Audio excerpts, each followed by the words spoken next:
Pelotas, né, nas vésperas da Revolução Farroupilha, estava num crescimento econômico espetacular. Assim, né? Tem um mapa populacional de 1833 que mostra ali, né, uma grande quantidade de escravos, o que para quem estuda história sabe, né, que significa um desenvolvimento econômico no período, né? E quando a Revolução Farroupilha vai acontecer, teve muita fuga de população. Os charqueadores, alguns foram para o Uruguai, levaram seus escravos para lá, montaram charqueadas lá. O Antônio José Gonçalves Chaves, que é bem conhecido, foi um dos que fez isso, né? O Domingos de Almeida também buscou, né, mandar os seus escravos para ele, que era seu sócio.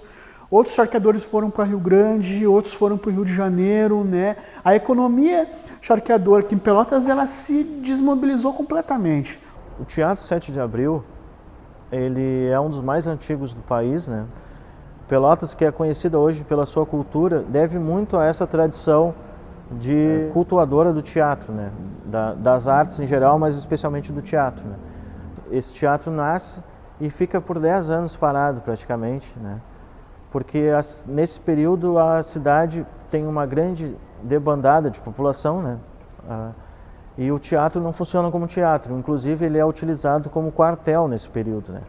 Então, ele está totalmente abandonado, assim, e algumas pessoas fazem um uso estratégico dele, militar, né? Não só o Teatro 7 de Abril foi usado durante essa revolução, né? Durante essa guerra, como também o prédio conhecido como Casa da Banha, né? Hoje em dia. Ali então, na esquina das atuais ruas Félix da Cunha e Princesa Isabel, que seria Praça Coronel Pedro Osório, né? Esse prédio então, ele abrigou um episódio interessante da Revolução Farroupilha, que foi a rendição de um imperial que ficou preso ali dentro, né? Sendo atacado pelos farroupilhas até que ele resolveu abrir mão e se render, né? Esses ideais desses políticos como o Chaves e o Almeida, eles se perpetuam nas gerações que seguem, né?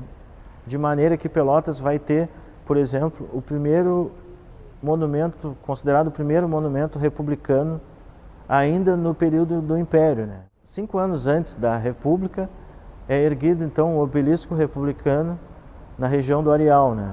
Que traz uma mensagem justamente aos viajantes para saberem que aqui nessa terra todas as pessoas que chegarem saibam que os ideais republicanos já estavam aqui presentes muito fortes, né? O Hospital Santa Casa de Misericórdia, ele surge em face desses acontecimentos que são oriundos da Guerra Civil, e ela só vai se desenvolver naquele local onde a gente conhece hoje lá por volta da década de 1860, né? Mas o hospital, a ideia do hospital é do fim da década de 40 ainda. Dado o poderio econômico dessa elite local, o hospital que é feito é um hospital de proporções enormes para o tamanho da cidade de Pelotas na época, mas que é feito pensando já no desenvolvimento dela, né? Inicialmente é feita uma primeira ala na porção norte ali, porção nordeste ali daquela quadra.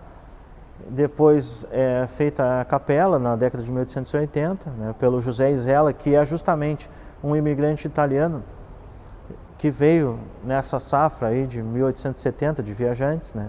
Especialmente a questão do negro, né, e da tropa de elite, sempre lembrada por nós, mas que precisa ser cada vez mais estudada e falada, dos lanceiros negros, que foram infelizmente e fatalmente, né, traídos e chacinados em Porongos, né, um episódio conhecidíssimo, né, o episódio do 14 de novembro.